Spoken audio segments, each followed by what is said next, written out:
할렐루야.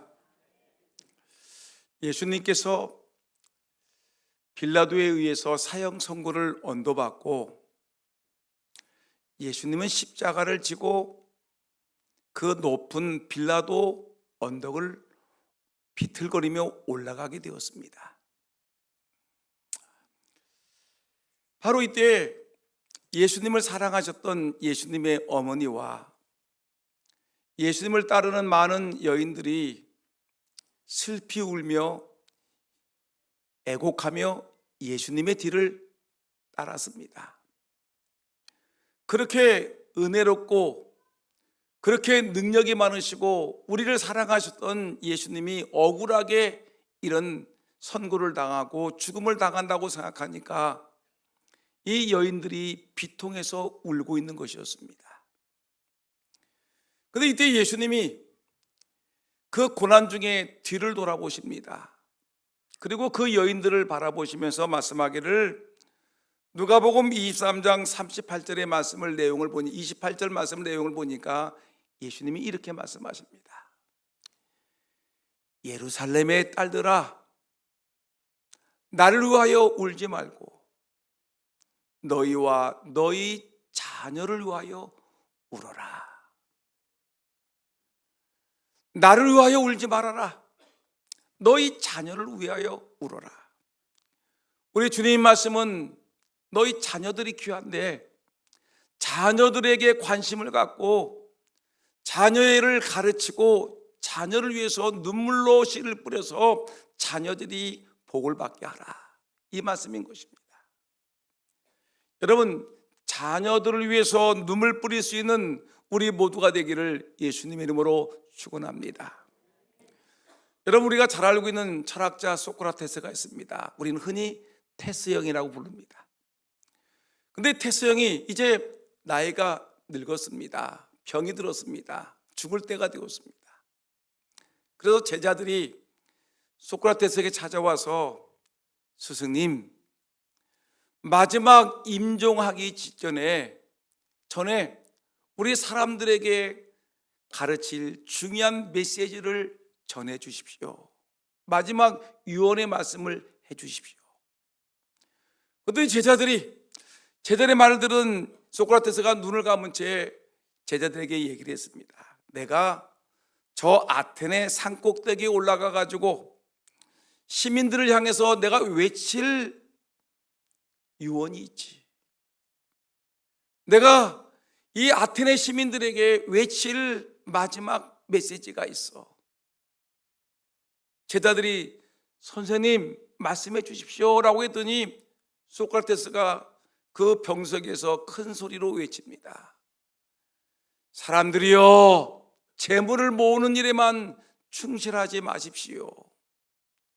그것을 물려받을 어린이들에게 좀 더 많은 사랑과 정성을 쏟으십시오. 이것이 내 일생을 통해 얻은 가장 귀중한 교훈입니다. 그냥 돈 버는 일에만, 권력 잡는 일에만, 세상 자기 이름 석자 나타나는 명예를 얻는 일에만 신경 쓰지 말고 너의 가정에 태어난 너의 자녀들에게 좀 신경 좀 써라. 네가 애써 돈 버는 거 남겨놓으면 누가 가져갈 것이냐? 내 자손들이 쓸 것인데, 이 나라를 이만큼 부흥시켜 놓으면 이 나라, 이 민족을 누가 챙길 것이냐? 자손들이 챙길 것인데, 우리 후세들에게 자녀들을 소중히 여기고 자녀들을 바르게 가르치는 것이 내 인생의 가장 큰 깨달음이다라고 소크라테스가 우리에게 외친 것입니다. 여러분, 우리가 기억해야 됩니다. 우리 자녀들에게 또 우리 자손들에게 참으로 우리가 외쳐야 될 것이 무엇이겠습니까? 오늘 성경은 우리에게 자녀 교육의 중요한 말씀하기를, 잠언 22장 6절 말씀 우리가 다 읽었던 말씀인데, 마땅히 행할 길을 아이에게 가르치라. 그러면 이 자녀가 늙어도 그것을 떠나지 아니하리라.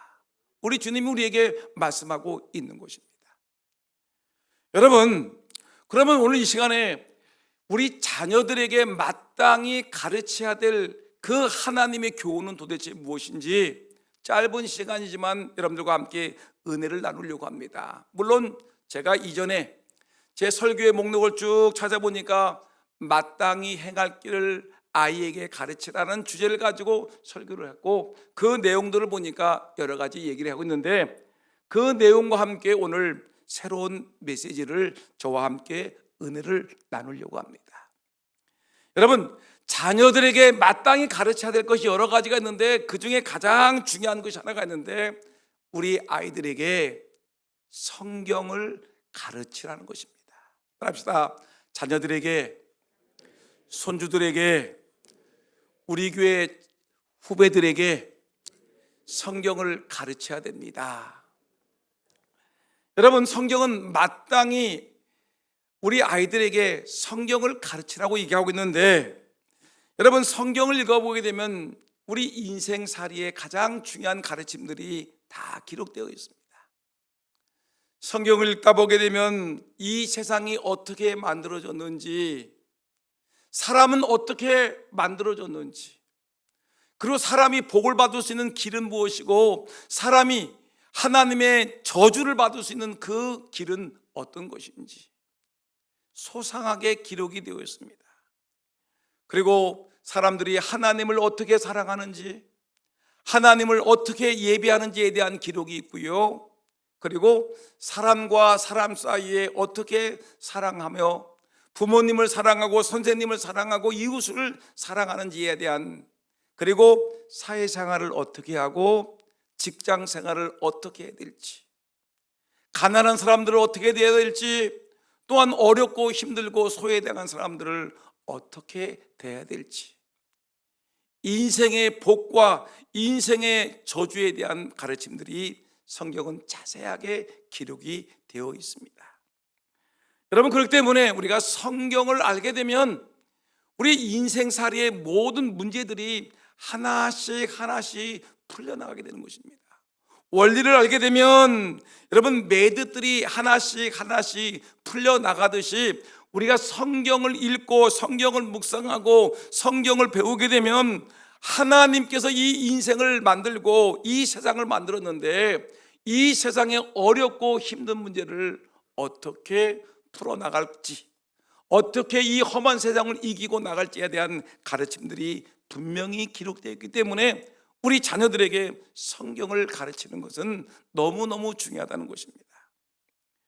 여러분, 우리가 잘 알고 있는 그 미국의 그 16대 대통령인 에브럼 링컨에 대한 내용들을 우리가 많이 알고 있습니다.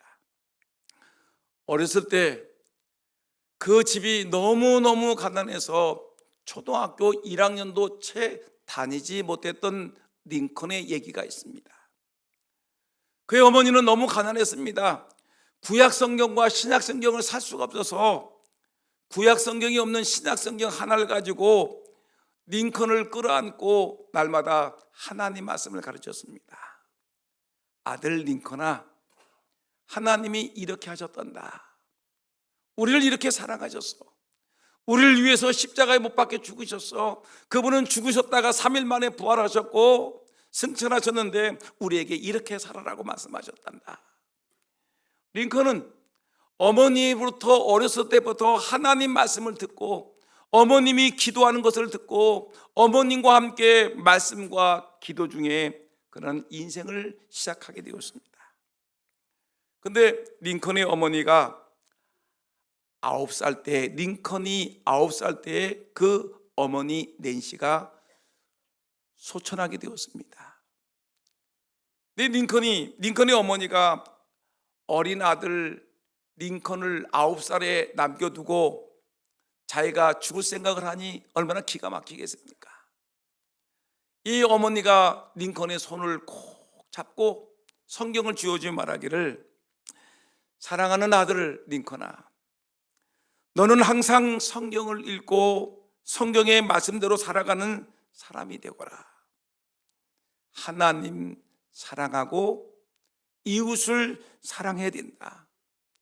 이것이 이 에미의 마지막 부탁이다 하고 성경을 읽고 성경대로 살아가고 하나님 사랑하고 이웃을 사랑하라고 이 어머니의 마지막 유언이라고 부탁을 하고 어머니는 세상을 떠났습니다.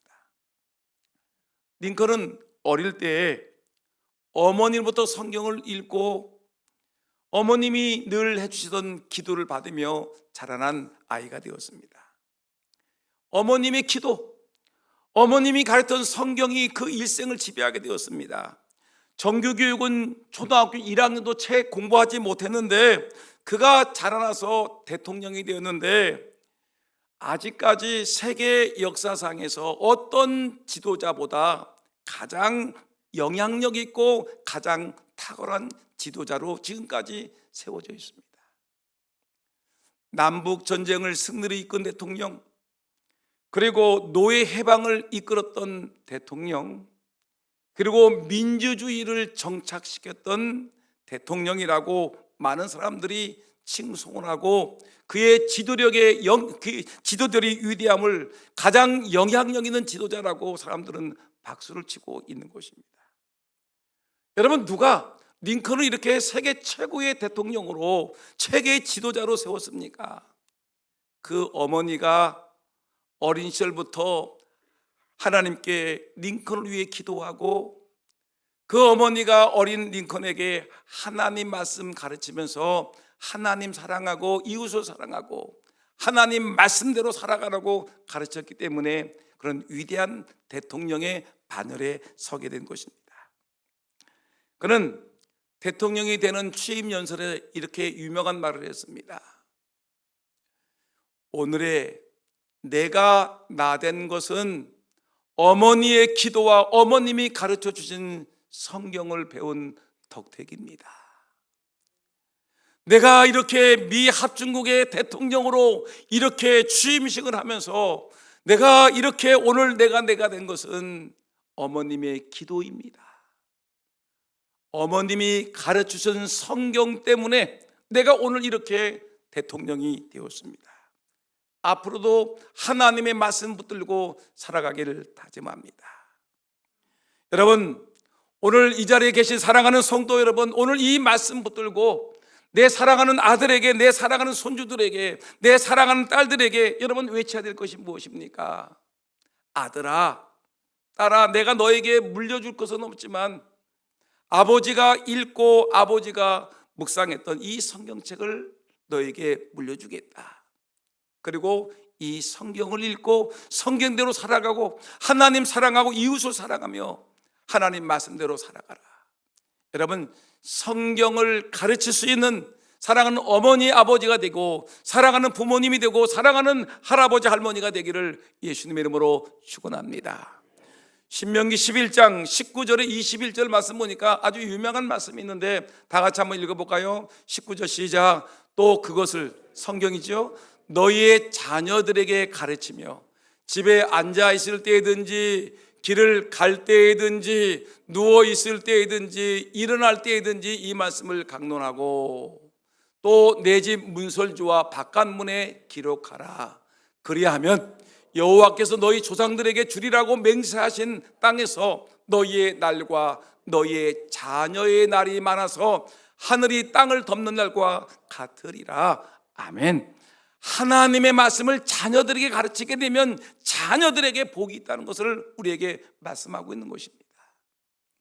여러분, 신약성경에 유명한 말씀이 있죠. 디모데후서 3장 15절에 17절 말씀 보니까 여러분, 이 사도 바울이 디모데에게 주었던 말씀 보니까 15절 말씀 보니까 또 어려서부터 다 같이 시작. 성경을 알았나니 성경은 능히 너로 하여금 그리스도 예수 안에서 믿음으로 말미암아 구원에 이르는 지혜가 있게 하느니라. 성경을 읽고 가르쳤더니 구원에 이르는 지혜가 있다는 것이에요. 16절 말씀 보니까 모든 성경은 하나님의 감동으로 된 것으로 교훈과 책망과 바르게 함과 의로 교육하기에 유익하니 17절 말씀 보니까 이는 하나님의 사람으로 온전하게 하며 모든 선한 일을 행할 능력을 갖추게 하려 함이라. 성경은 하나님의 감동으로 된 책이다. 하나님이 기록된 책인데 교훈과 책망과 바르게 함과 의로 교육하기에 유익한 책인데, 이 성경을 읽으면 사람으로 온전하게 살아가게 하고 또한 모든 선한 일을 행할 능력을 갖추게 하는 책이기 때문에 우리가 성경을 내 자손들에게 가르치는 것은 너무나 마땅한 일이다.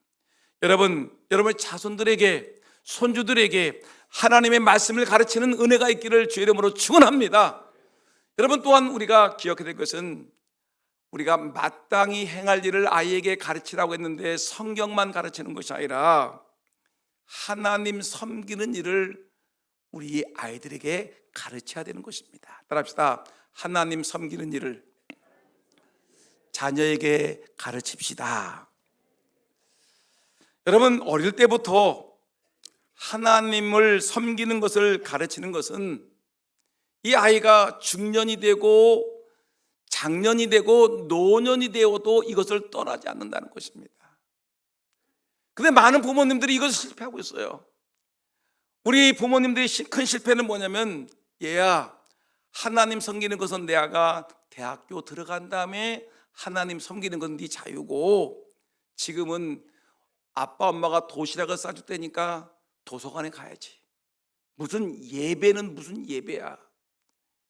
예배하지 말고 도시락 싸줄 테니까 학원 가든지 도서관 가든지 해라. 공부를 해야지. 무슨 하나님이야. 무슨 성경을 배워. 무슨 공부해야 될 때 예배를 하는 거야. 안 돼 하면서 우리 아이들이 교회 가고 싶은데 아이들을 저주받을 세상을 향해 자꾸만 내어쫓다 보니까 자녀들이 오늘 어떻습니까? 여러분들의 아들, 딸들 한번 생각해 보세요. 여러분들의 아들, 딸들이 제대로 신앙생활하는 아이들이 몇 명이나 있습니까?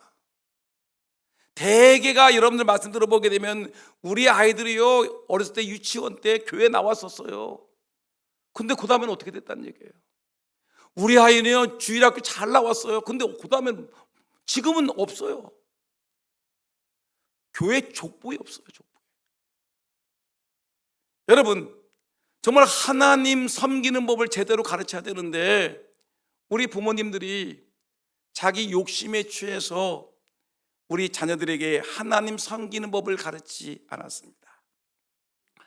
저는 책을 읽다가 이 목회자들이 많이 읽고 있는 이 서기왕 록펠러에 대한 책을 읽고 있습니다. 그러면 서기왕 록펠러에 대한 얘기를 읽다 보게 되면 그분이 이 공과, 사람에게는 공이 있고 이 뭐냐면 화가 있지요. 뭐 좋은 일도 많이 했지만 또 비판받을 일도 많이 있는데, 오늘 여기서 긍정적인 얘기를 해보면 이 사람의 재산이 얼마나 많은지 현재 가치로 추정한 그 글을 읽어봤는데 2020년의 내용입니다. 여러분, 2020년도에 이 세계에서 제일 큰 부자가 누구였냐면 일론 머스크라는 사람이었는데 재산이 어마어마하게 많습니다. 근데 이 사람보다 훨씬 더 많은 재산을 가진 사람이 누구냐면 록펠러라는 사람이에요. 석유왕, 석유 재벌 록펠러인데, 근데 이 사람이 개인은 추정할 수가 없으니까 여러분, 우리 대한민국 계산을 해보니까 대한민국의 나라 이 대한민국의 1년치 예산을 잡아봤는데 몇백조가 되는데, 근데 록펠러가 2020년도 우리나라의 1년 예산보다 더 많은 부를 누리고 있었어요. 여러분, 상상할 수 없을 만큼 많은 돈을 갖고 있는 사람이 록펠러라는 것입니다. 여러분, 근데 이 사람이 어마어마한 재산을 가지고 있으니까 이 사람이 재벌집 아들, 금수저로 태어났겠다라고 생각하지만 천만의 말씀, 아주 가난한 그 집에서 태어났습니다. 이 사람은 취직을 했는데 얼마나 적은 월급을 받았냐면 주급 4달러, 아주 적은 돈을 받았어요. 그 당시 많은 직장인들이 받는 그 월급보다 매우 적은 4달러의 월급을 받고 살아가는 사람이었어요. 주급이죠, 주급. 근데 책을 읽어보니까 록펠러는 세계적으로 세 가지 방면의 세계 기록을 세운 것이 있는데, 세 가지 기록이 뭐냐면, 첫 번째 기록은 뭐냐면 역사상 가장 가난했던 사람이 가장 부자가 되었다. 가장 가난했던 사람이 세계 최고의 부자가 된 기적. 두 번째 기적은 역사상 가장 많은 돈을 남들에게 기부했다는 기적. 얼마나 많은 돈을 기부했는지, 대학을 세우고 예배당을 세우고 무슨 연구소를 세우고 했는데 세계에서 가장 많은 돈을 외부에 기탁해서 이렇게 기부한 기적이 록펠러가 최고입니다. 그 다음에 기적은 뭐냐면 장수의 축복인데, 그런 아파서 정말 내일 죽을 사람이었는데 하나님의 은혜로 그가 살아났습니다. 98세까지 살았는데 다른 부분은 약해졌는데 치아는 하나도 썩지 않고 깨끗하고 건강하게 살다가 장수의 축복을 받은 사람이라는 것입니다. 여러분, 록펠러가 이렇게 세 가지 기적을 일으켰던 그 원인은 뭐냐? 가장 가난했던 사람이 큰 부자가 되고, 많은 돈을, 세계에서 가장 많은 돈을 기부하고, 그리고 장수의 축복을 받았던 것은 그가 성경대로 하나님을 섬기는 삶을 살았기 때문에 그렇습니다. 그런 주일학교에 한 번도 빠지지 않았습니다. 아무리 바빠도 주일학교에 예배드렸습니다. 주일학교 교사를 지내면서 춤추는 곳에 극장을 한 번도 가지 않았습니다. 그리고 술과 담배는 입에 대지도 않았습니다. 식사 때에는 늘 하나님 감사합니다, 감사 기도를 멈추지 않았던 기도하는 사람이었습니다. 그런 성경을 매일 읽었습니다. 늙어서 눈이 어두워졌어요. 눈이 침침해가지고 성경을 읽지 못하니까 성경을 읽는 사람을 채용을 했어요. 젊은 사람 중에 목소리 좋고 신실한 신앙 있는 사람을 채용해라. 그래서 그런 누워있는 동안에도 귀로 성경을 듣고 말씀을 들으면서 하나님의 은혜를 누렸다고 얘기합니다. 그의 유일한 희망은 하나님 말씀대로 바르게 살아가는 것이 그의 유일한 희망이었습니다. 여러분, 이렇게 록펠러가 훌륭하고 바르게 살아가는 것, 하나님 말씀대로 바르게 살아가는 것이 그의 꿈이었는데, 그는 늘 하나님의 말씀대로 살아가려고 몸부림치는 그런 모습들이 있었다는 것을 이렇게 기록에 남아 있습니다. 그럼 그 어머니가, 그 아버지는, 글을 읽어보니까 아버지는 조금 좀 장사꾼이었었고, 이 어머니라 신실한 청교도 신앙을 갖고 있는 어머니였는데, 그 어머니가 아들에게 10가지 유언을 남겼습니다. 신실한 유언을 남겼는데, 여러분들은 여러분 자녀들에게 무슨 유언을 남기겠습니까? 얘야, 내가 저기에 땅 있는데 땅 가져라. 여러분, 이런 유언만 하시겠습니까? 신앙의 유언을 남기지 않겠습니까? 근데 이 록펠러의 어머니는 아들에게 10가지 유언을 남기고 이 세상을 떠났는데, 한번 그 내용을 한번 볼까요? 얼마나 신실한 어머니였는지. 첫째, 얘야, 하나님을 뭐로 섬겨라? 친아버지처럼 섬겨라. 친아버지처럼 섬겨라. 두 번째, 목사님을 하나님 다음으로 섬겨라. 이럴 때 제가 기분이 좋겠죠? 따라합시다. 크게 시작. 목사님을 하나님 다음으로 섬겨라. 왜 아멘 안 하셔? 아멘. 세 번째, 오른쪽 주머니에는 항상 11조를 준비해 두어라. 아멘 하시죠? 우리 자녀들에게, 손주들에게 물질의 주권이 하나님께 있음을 자녀들에게 가르쳐야 되는 것입니다. 11조를 가르쳐야 되는 것입니다. 근데 어머니 아버지가 11조를 해본 적이 없는데 자녀에게 축복의 길인 11조를 어떻게 가르쳐? 자녀들이 자기 본인이 감사헌금도 한 번도 해본 적이 없는데 어떻게 자녀들에게 감사헌금 하라고 가르치겠어요? 어떻게 선교연금을 한 번도 해본 적이 없는데 자녀들에게 복이 굴러들어오는 이 복음 전하는 선교연금을 가르치시겠어요? 11조를 해본 적이 없는데 무엇을 가르치시겠어요? 여러분, 자녀들에게 11조의 축복을 가르치기를 소원합니다. 네 번째, 다 같이 시작. 왼수를 만들지 말아라. 다섯 번째, 예배를 드릴 때 항상 앞자리에 앉아서 드리라. 저 뒤에 있는 3층에 있는 분들 한번 읽어보세요. 3층 시작. 대답을 못하죠. 저 뒤에 예배줄, 오늘 예배당 뒷줄에 앉는 분들, 여러분 3층이라든가 예배당 뒷줄에는 교회 처음 나온 사람들이 쑥스러워서 거기 앉는 것이지, 왜 권사님들이, 왜 집사람들이 거기 앉아서 머뭇머뭇거리고 있는지 저는 이해할 수 없어요. 앞자리가 금자리고 복담도 단자리인데 저 3층에 앉아가지고 자기가 교회 중직이네 하고 앉아있는 거 보게 되면 제가 입에서 껄껄 소리가 나와요. 여러분, 예배를 드릴 때 항상 앞자리에 앉아서 예배 드리는 그런 은혜와 축복이 있기를 주의 이름으로 축원합니다.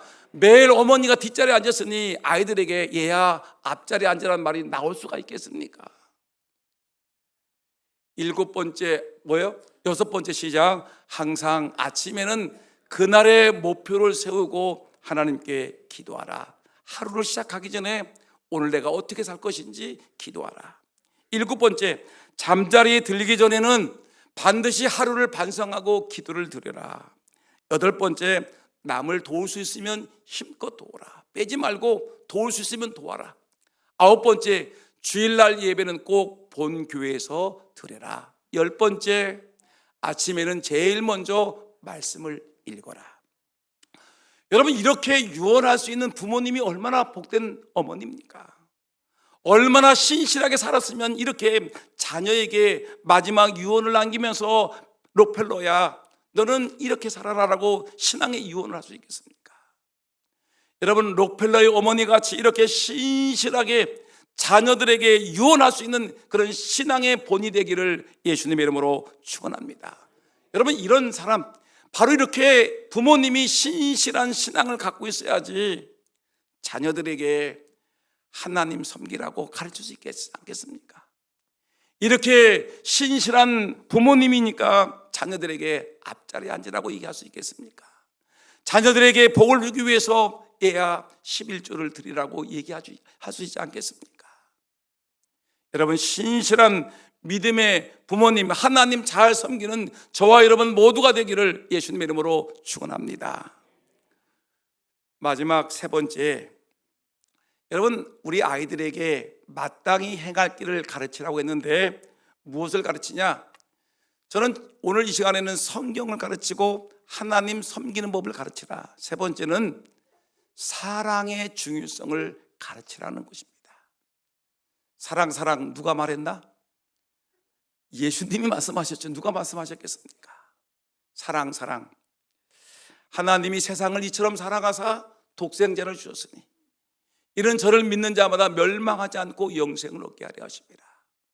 하나님이 우리를 사랑하셨으니까 하나님 사랑을 가르치는 우리 부모님 되기를 소원합니다. 여러분, 성경 말씀 보니까 이렇게 합니다. 마태복음 22장 37절 말씀 보니까 예수께서 이르시되 내 마음을 다하고 그 다음에 목숨을 다하고 그 다음에 뜻을 다하여, 마음과 목숨과 뜻을 다하여 주 너희 하나님을 사랑하라. 우리 자녀들에게 얘야, 아들아, 딸아, 우리 손주야, 너 마음을 다하고 목숨을 다하고 뜻을 다해 하나님 사랑하는 것이 복된 길이야, 이것이 잘 사는 길이야라고 가르치기를 주의 이름으로 축복합니다. 또 그 다음에 내 부모를 사랑하는 것을 가르쳐야 됩니다. 뭘 가르치라고요? 부모 사랑하는 거. 내일 모레가 무슨 날이죠? 어버이 주일이 되는데 얼마나 우리 부모님이 잘 가르쳤는지, 얘야 오지마, 내가 갈게. 명절이 돼도 우리 아이들이 한 번도 찾아오지 않아. 아이들이 부모님께 전화도 하지 않아. 우리 부모님 말하기를 너나 잘 살아라고 했으니까.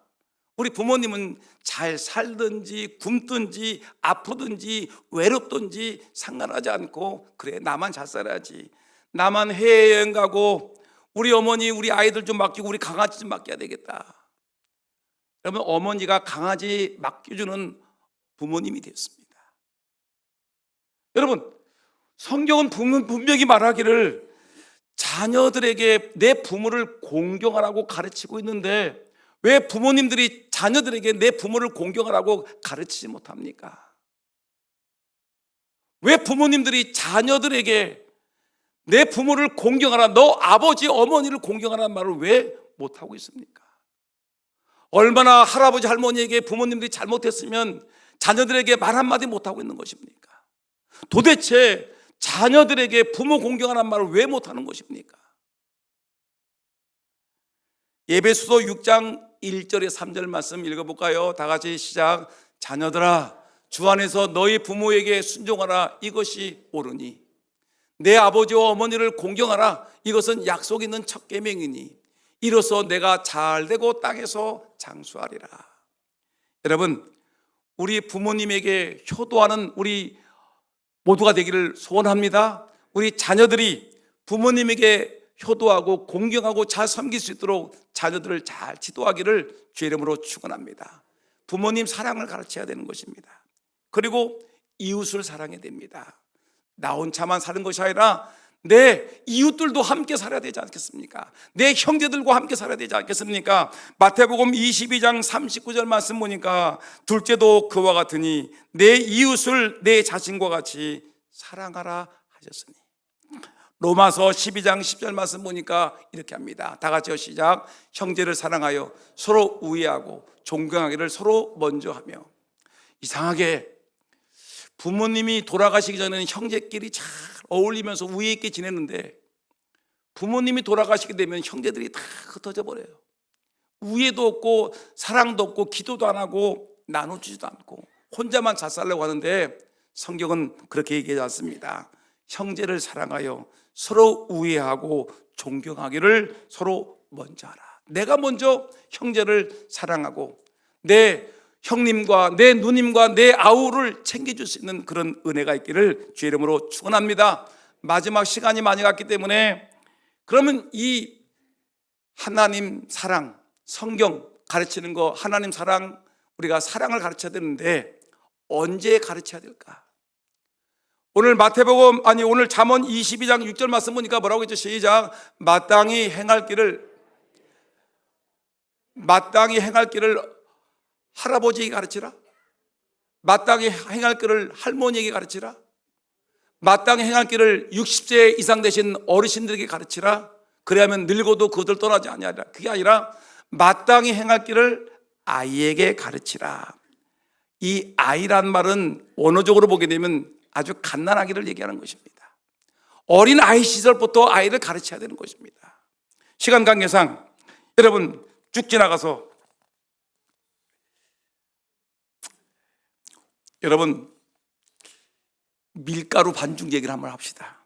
밀가루 반죽을 하죠. 그러면 밀가루가 제일 처음에 반죽을 하면 말랑말랑합니까? 돌같이 딱딱합니까? 말랑말랑하죠. 그러면 말랑말랑한 이 밀가루를 떼가지고 뜨거운 물 속에 딱 떼서 던지면 뭐가 돼?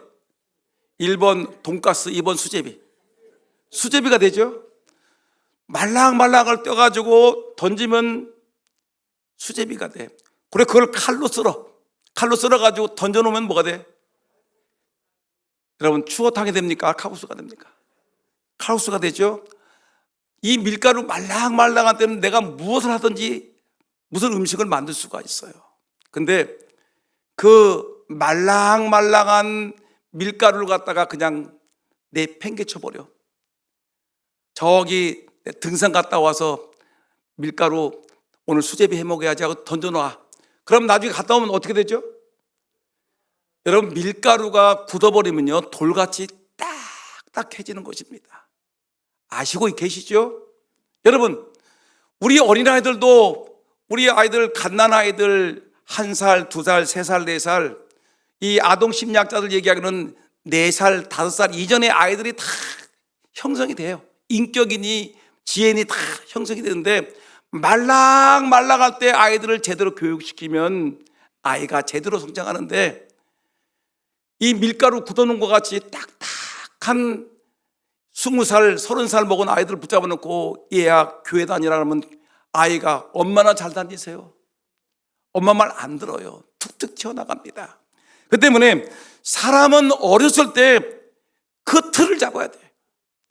어렸을 때 잘 성경 가르치고 예배하는 거, 하나님 섬기는 거, 부모님 공경하는 거, 이웃 사랑하는 거, 형제 사랑하는 걸 틀을 가르쳐야 돼요. 병은 초기에 잡고요, 우리 아이들은 어렸을 때 잘 지도해야지만이 반듯하게 성장하는 것이고 이 아이가 복 있는 삶을 살아가는 것입니다. 예수님이 말씀하셨습니다. 십자가 골고다 언덕길을 올라가면서 예수님이 말씀하셨습니다. 얘들아, 나를 위해 울지 말고 너희 자녀들을 위해서 울어라. 너희 자녀들을 위해서 울어라. 기도하겠습니다.